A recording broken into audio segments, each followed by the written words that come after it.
Welcome to unique classes of right way. Elasticity of demand की आज आपकी class number 7th है। Topic भी आपके सामने दिख रहा होगा।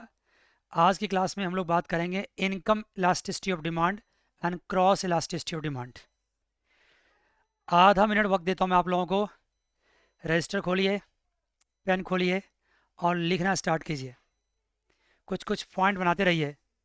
अगर इसको आपने सिर्फ सुनने की कोशिश करी तो फिर बहुत बुरा हो जाएगा मेरे साथ, आपके साथ भी। तो सुनना नहीं है, सिर्फ क्या करना है, लिखना भी है साथ साथ। आइए जी बच्चों, इनकम इलास्टिसिटी ऑफ डिमांड।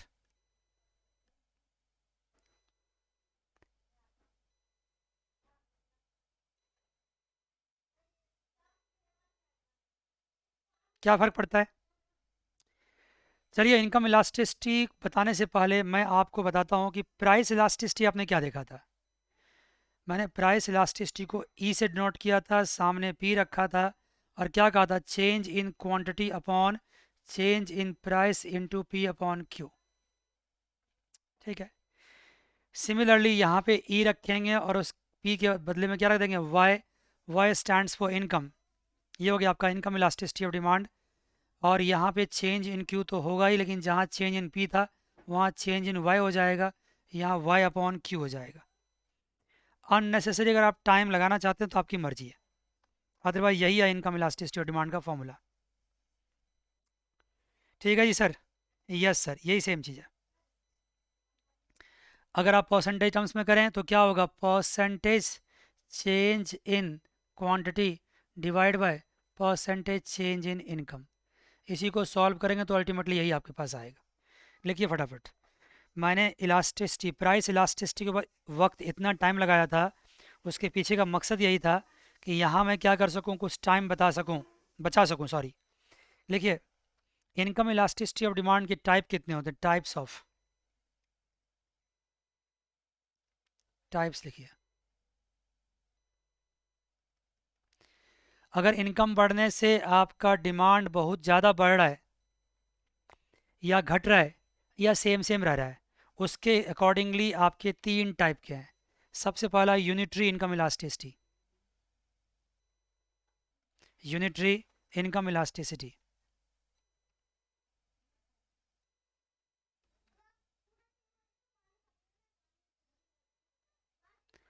अगर इनकम बढ़ने से आपकी क्वांटिटी पे ज़्यादा फर्क नहीं पड़ता है तो लो इनकम इलास्टिसिटी।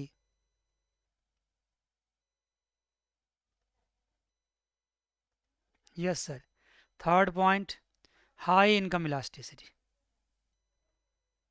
जहाँ टाइम बचाना चाहिए ना। Yes sir. Income elasticity, unitary income elasticity, low income elasticity and high income elasticity. ये तो हुआ तब जबकि आपके पास इलास्टिसिटी क्या है, इलास्टिसिटी है पॉजिटिव। जब इलास्टिसिटी आपका पॉजिटिव है, पॉजिटिव इनकम इलास्टिसिटी, उसके बाद आपकी इनकम इलास्टिसिटी क्या हो सकती है, ज़ीरो भी हो सकती है। सॉरी, पहले ज़ीरो इनकम इलास्टिसिटी लिख लो, फिर और बात करूँगा। ज़ीरो इनकम इलास्टिसिटी क्या मतलब है, बताऊँगा एक एक करके। तीसरा आपका नेगेटिव इनकम इलास्टिसिटी।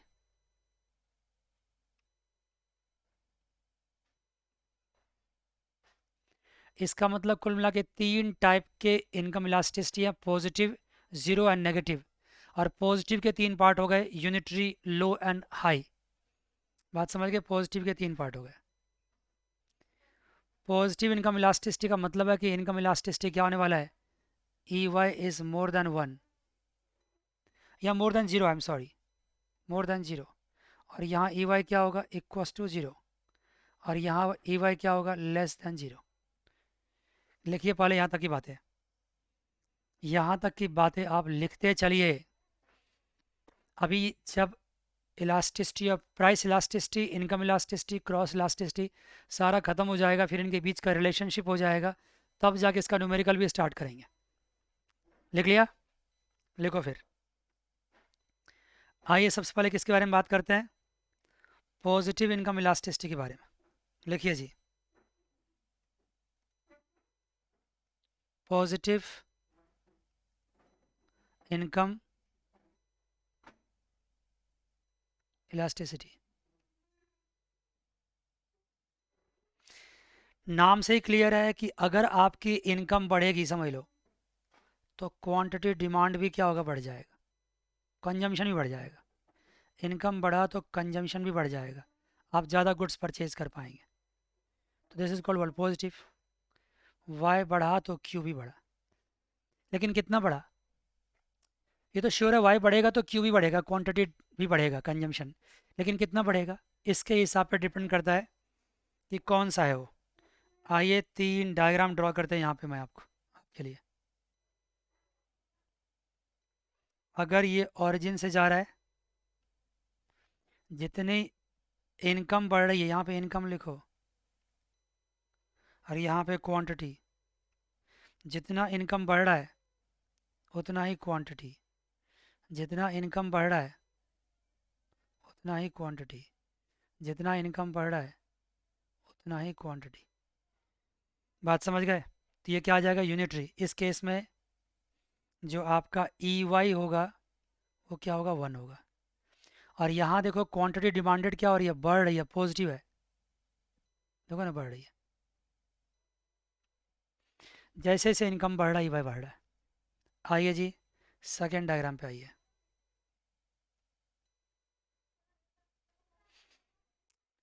इनकम बढ़ेगा लेकिन क्वांटिटी उतना नहीं बढ़ेगा। जैसे मान लीजिए मैं ऐसा कर लेता हूँ,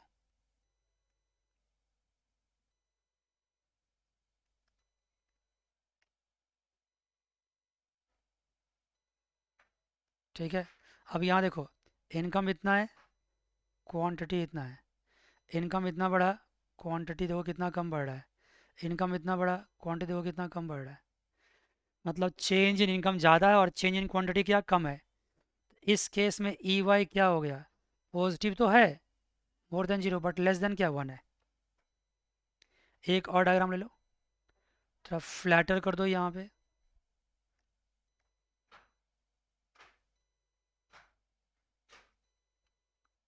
देख लो जी। यहाँ पे देखो इनकम इतनी है, क्वांटिटी है, इनकम बढ़ रहा है लेकिन क्वांटिटी ज़्यादा बढ़ रहा है, इनकम बढ़ रहा है, क्वांटिटी ज़्यादा बढ़ रहा है।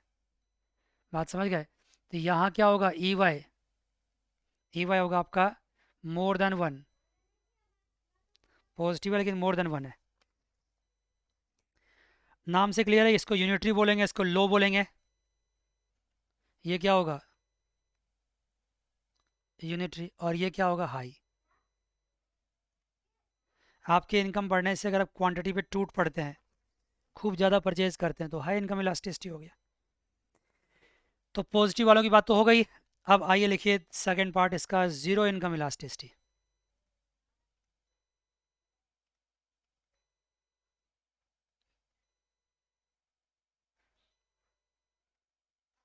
जीरो इनकम इलास्टिसिटी क्या मतलब है इसका सर? कोई रिलेशनशिप नहीं है। रिलेशनशिप नहीं है मतलब क्या हुआ कि इनकम कुछ भी हो जाए, क्वांटिटी पे कोई फ़र्क नहीं पड़ने वाला है। कुछ बातें तो बच्चा करते करते भी समझ जाते हैं बच्चे यार। इनकम कुछ भी हो जाए, क्वांटिटी पे कोई असर नहीं पड़ने वाला। इनकम कुछ भी हो जाए, क्वांटिटी पे कोई असर नहीं पड़ने वाला। इनकम ये है तो भी वही क्वांटिटी है, इनकम ये है तो भी वही क्वांटिटी है, क्वांटिटी सेम है। ये y1 है, ये y2 है। This is called zero income elasticity. मान गए जी बच्चे, क्लियर यहाँ तक, पक्की बात? यस सर, कोई फ़र्क नहीं पड़ने वाला है इनकम से। तीसरा आपका आता है negative income elasticity. Negative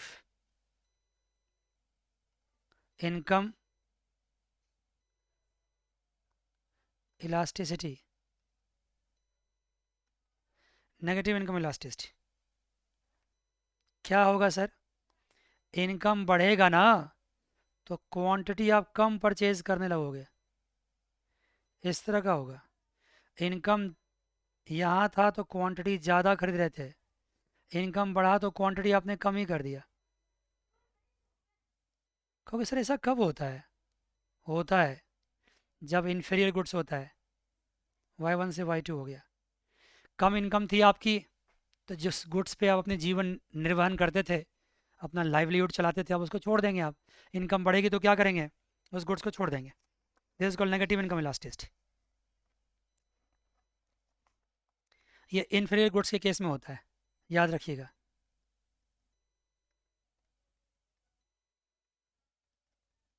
inferior goods के केस में होता है। Yes sir. जो थ्योरेटिकल डिस्क्रिप्शन है, मैं बार बार बोलता हूँ कि आपको मिलता रहेगा। हाई इनकम इलास्टिसिटी किस में होता है, जो लग्जरियस गुड्स होते हैं। ये आप जानते ही हैं। जब आपका, एक बार फिर से मैं फिर भी थोड़ा सा थ्योरेटिकली डिस्कस कर देता हूँ आपको। अगर आपका पॉजिटिव इनकम इलास्टिसिटी है, मतलब ई वाई क्या है, is more than zero but less than one. ये किस केस में होगा, ये नेसेसिटी गुड्स के केस में होगा। नेसेसिटीज़ है। अगर मान लो E Y equals to one है, इसका मतलब यहाँ कंफर्टेबल गुड्स है। जैसे एसी हो गया, फ्रिज हो गया, आपके घर के किचन यूटेंसिल्स, कुछ कुछ खास खास आइटम्स हो गए, मशीनरी हो गई, वो सब की घर के लिए काम आते हैं, ड्यूरेबल गुड्स। अगर ई वाई आपका मोर देन वन है, तो ये इसका मतलब लग्जरियस गुड्स के लिए हो गया। लग्जरियस गुड्स के लिए हो गया, ये लग्जरीज के लिए हो गया। जैसे आप कोई कार खरीद लो, ठीक है ना, ये लग्जरियस गुड्स में आता है। या कुछ और भी लग्जरी जिसको आप समझते हैं, तो इसके लिए होगा। अगर ई वाई आपका लेस देन जीरो मतलब नेगेटिव है, इसका मतलब इन्फीरियर गुड्स के लिए है।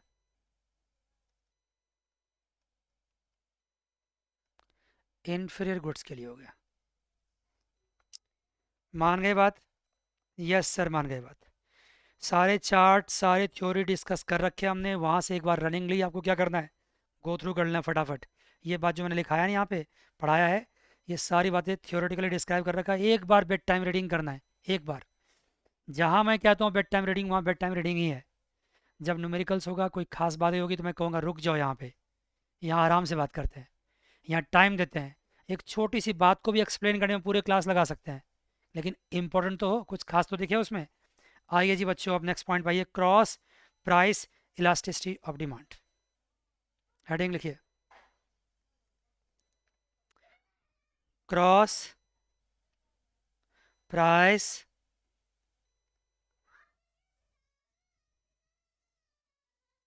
Elasticity of demand. Cross price elasticity of demand, this is what, this is cross price elasticity of demand.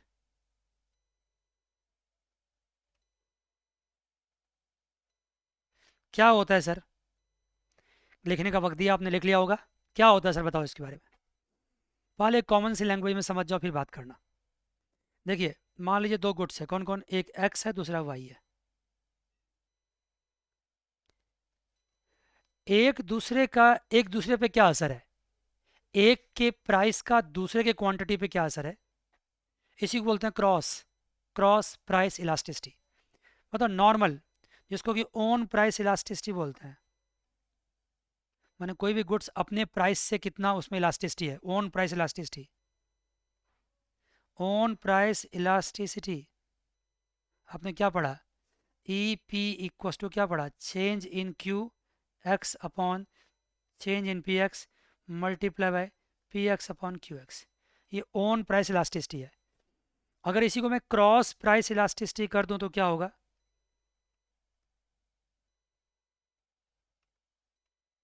बड़ा आसान हो जाएगा। क्या हो जाएगा सर, यहाँ लिखेंगे क्या हम, ई एक्स वाई लिखेंगे, क्योंकि इलास्टिसिटी निकाल रहे हैं एक्स और वाई के बीच में। ई एक्स वाई, जो पहले लिखा है इसका मतलब उसकी क्वांटिटी है, change in quantity of x. जो बाद में लिखा, वाई लिखा है बाद में, इसका मतलब उसकी प्राइस है, change in price of Y. Change in quantity of X divide by change in price of Y multiply by P Y upon Q X. That's it, P Y upon Q X. ये हो गया आपका cross price elasticity, मतलब यहाँ पे quantity of x लिया तो price of Y लिया।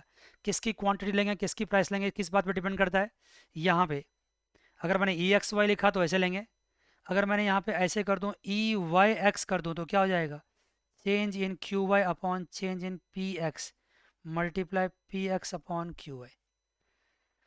मुझे पक्का विश्वास है, I have a full belief कि आप समझ रहे हैं यहाँ तक की बात, पक्की बात। लिखते जाओ ना, क्या देख रहे हो, लिखते जाओ इसको फटाफट, आराम से लिखते जाओ। जरूरी नहीं कि सारे टॉपिक डिफिकल्टी, अगर एक बार elasticity price elasticity of demand आपने ढंग से पढ़ ली तो सब उससे थोड़ा थोड़ा क्या है, थोड़ा थोड़ा करके चेंज। ठीक है, अब ये क्रॉस प्राइस इलास्टिसिटी का क्या बिहेवियर होगा, क्या होगा, ये डिपेंड करता है कि जो गुड्स एक्स और वाई है, एक्स एंड वाई, इसके आपस के क्या रिलेशन है। इसके आपस के तीन रिलेशन हो सकते हैं, समझना कितना जल्दी समझ सकते हो। देखो, एक रिलेशन क्या हो सकता है कि ये सब्सटीट्यूट है, एक दूसरे को सब्स्टिट्यूट करता है, जैसे कि बिस्लरी एंड किनले बोटल्स क्या एक दूसरे का सब्स्टिट्यूट करता है, या फिर कोल्ड ड्रिंक कोई ले लो दो, सब्स्टिट्यूट करता है। या ये क्या हो सकता है, न्यूट्रल, या ये क्या हो सकता है, कॉम्प्लीमेंट्री।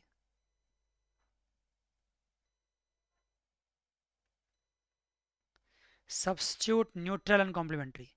कॉम्प्लीमेंट्री सर जैसे कि पेट्रोल एंड कार, जैसे कि right leg shoes and left leg shoes, right and left leg के शूज़ क्या साथ साथ पहनते हैं आप, एक शूज़ खो गया सोचो क्या होगा, दूसरा शूज़ आप संभाल के रखोगे क्या, क्या करोगे संभाल के उसको, क्या काम आएगा उसका, कुछ नहीं काम आएगा। मेरे साथ ऐसा हो चुका है, मेरे एक शूज़ खो गए, दूसरा शूज़ देख देख के मैं नाराज़ होता रहा अपने आप से, कितना अच्छा शूज़ है लेकिन कुछ कर नहीं सकता था। अल्टीमेटली कुछ दिन बाद उसको ही फेंकना पड़ा, क्योंकि दोनों साथ साथ, दो both go hand in hand, साथ साथ जाएंगे। तो ये क्या हो गया, कॉम्प्लीमेंट्री गुड्स। ठीक है जी। तो सर सब्स्टिट्यूट कैसे होगा, कैसे इसका इलास्टिसिटी कैसे होगा, देखिए पहले वहाँ बाद में जाना। देखो एक्स और वाई की बात करो, अगर एक्स और वाई सब्स्टिट्यूट है तो मान लो अगर पी वाई बढ़ गया, प्राइस ऑफ वाई बढ़ गया, जैसे कोका कोला एंड पेप्सी है, अगर कोका कोला की प्राइस बढ़ गई तो पेप्सी की डिमांड क्या होगी, बढ़ जाएगी, क्यू एक्स क्या होगा, बढ़ जाएगा। अगर पेप्सी का प्राइस गिरेगा तो क्यू एक्स क्या होगा, घट जाएगा, क्योंकि पेप्सी का प्राइस बढ़ गया तो लोग कोका कोला खरीदना पसंद करेगा, तो पी वाई बढ़ा तो क्यू एक्स की क्वांटिटी बढ़ गई।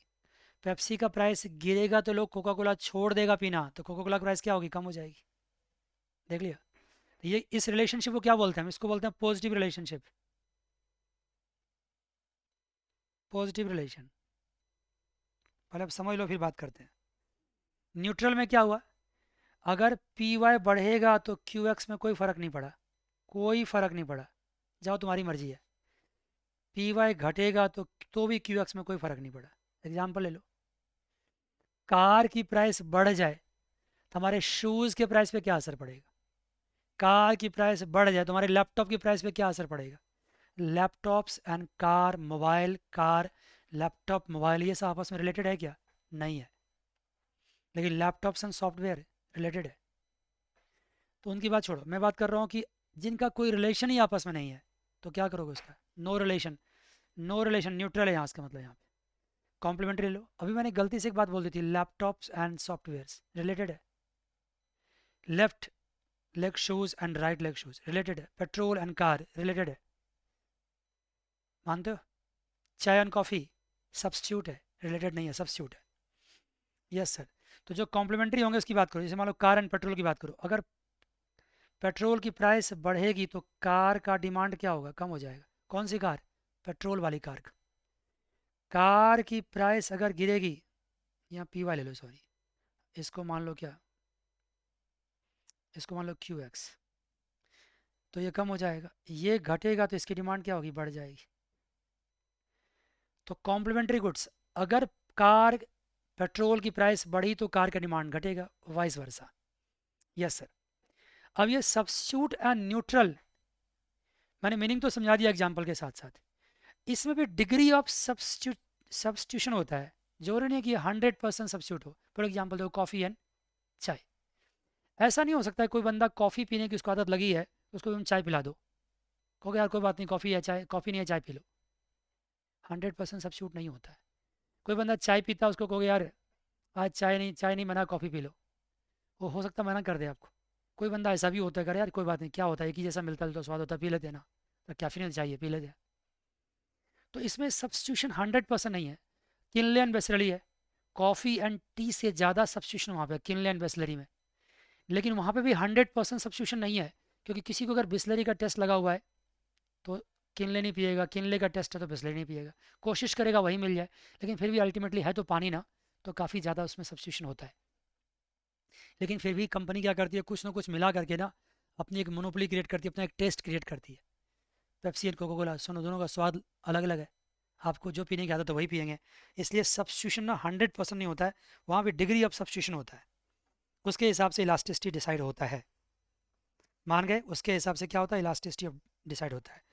अब यहाँ पे कुछ बातें मैं बता देता हूँ फाइनली, और उसके बाद इस टॉपिक को यहीं पे स्टॉप करेंगे। देखिए क्या है, पहले यहाँ देखिए ई एक्स वाई क्या देखा आपने, पॉजिटिव रिलेशन है। ई एक्स वाई अगर पॉजिटिव है, ई एक्स वाई पॉजिटिव मतलब ये हुआ कि जीरो से ज़्यादा और इन्फिनिटी से कम, ये पॉजिटिव है। जीरो से ज़्यादा इन्फिनिटी से कम है, इसका मतलब ये सब्स्टिट्यूट है। अगर इलास्टिसिटी पॉजिटिव है, इसका मतलब ये सब्स्टिट्यूट है। इलास्टिसिटी पॉजिटिव है, इसका मतलब सब्स्टिट्यूट गुड्स है। बात समझ गए।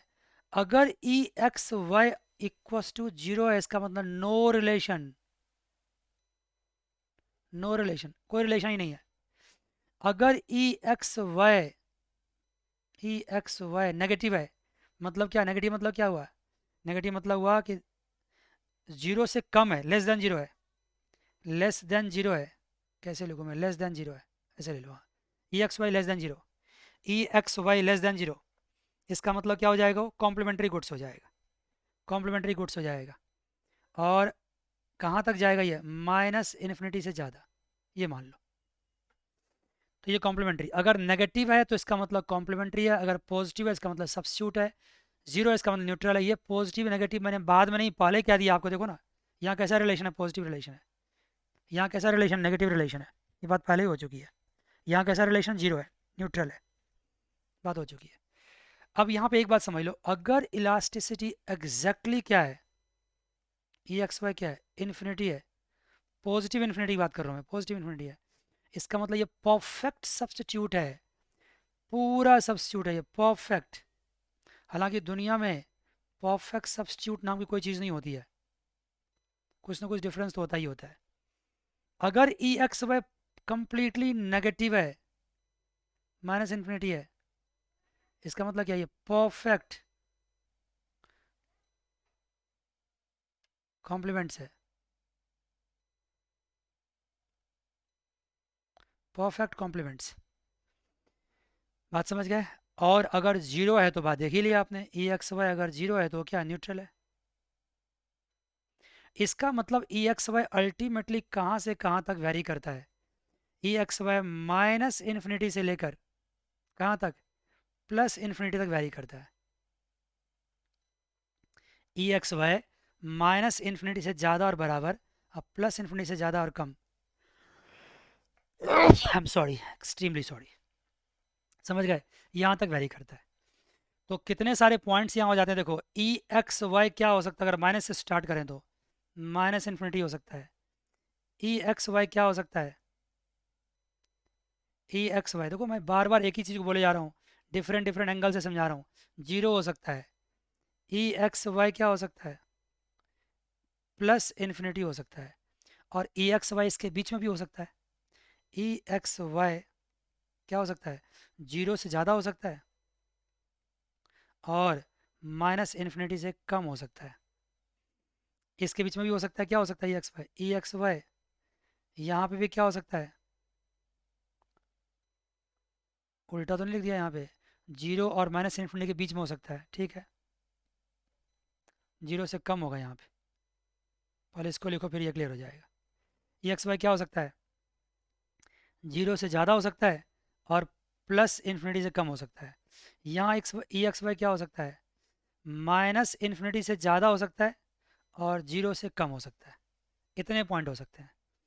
अब देखो अगर ये नेगेटिव है, परफेक्टली इन्फिनिटी है, ये इक्वस टू 0 है। तो इसका मतलब ई एक्स वाई अगर माइनस इन्फिनिटी, इसका मतलब हो गया परफेक्ट कॉम्प्लीमेंट। और ये क्या हो गया, परफेक्ट सब्स्टिट्यूट। ये क्या हो गया, न्यूट्रल। ये इसके बीच की बात हो गई, ये इसके बीच की बात हो गई। कितने एंगल से बता दिया। मैं लगता है कि मैंने खुद ही कई बार बोल के थोड़ा सा आपको कंफ्यूज कर दिया है। तो मैं एक बार लास्टली, जब भी मुझे लगता है कन्फ्यूजन होता है तो मैं क्वेश्चन पूछता हूँ बच्चों से, जवाब दो बच्चों। अगर ई एक्स वाई 0 है तो इसका मतलब एक्स एंड वाई के बीच में कैसा रिलेशन है। जब कन्फ्यूजन अराइज होता है तो क्वेश्चन पूछता हूँ, क्वेश्चन पूछ के क्लास वही खत्म करूंगा। ई एक्स वाई 0 है, इसका मतलब कैसा रिलेशन है। 0 है मतलब एक्स और वाई अपने अपने डायरेक्शन में चल रहा है, उसको कोई मतलब ही दूसरे से नहीं है, इसका मतलब ये न्यूट्रल है। अगर ई एक्स वाई नेगेटिव है, इसका मतलब क्या हुआ, इसका मतलब हुआ कि एक के प्राइस बढ़ने से दूसरे की क्वांटिटी घटेगी एंड वाइस वर्सा। इसका मतलब क्या हो गया, वो नेगेटिव रिलेशन हो गया, तो कॉम्प्लीमेंट्री गुड्स हो गया। क्योंकि कॉम्प्लीमेंट्री गुड्स में ही क्या होता है कि एक की प्राइस बढ़ेगी तो दूसरी क्वांटिटी घटेगी। पेट्रोल की प्राइस बढ़ेगी तो कार की डिमांड घटेगी। सब कुछ टीचर ही नहीं बताते, क्लास खत्म होने के बाद आंख बंद करना और 1 मिनट के लिए अकेले में सोचना, सब कुछ सेट हो जाएगा दिमाग में। ठीक है, अगर ई एक्स वाई पॉजिटिव है तो पॉजिटिव मतलब एक की प्राइस अगर बढ़ी तो दूसरे की डिमांड क्या होगी, बढ़ गई। ये तभी मुमकिन है जब ये सब्स्टिट्यूट गुड्स हो। जैसे पेप्सी की प्राइस बढ़ गई तो कोका कोला की डिमांड बढ़ गई। अब मैं एक ही बात बहुत बार से बोल रहा हूँ, आप बढ़ा सकते हैं क्लास को, भगा दो क्लास को अगर आपको बहुत ज़्यादा रिपीटेशन लग गया तो। अदरवाइज़ मैंने इस क्लास में इसको बढ़िया से समझाने की कोशिश करी है। अब अगली क्लास में जब मिलेंगे बहुत ही मज़ेदार बात करेंगे, बहुत ही मज़ेदार बात करेंगे, कुछ रिलेशनशिप के बारे में बात करेंगे। ज़बरदस्त बात होगा, न्यूमेरिकल्स में काफ़ी काम आने वाली बात होगी। ठीक है ना।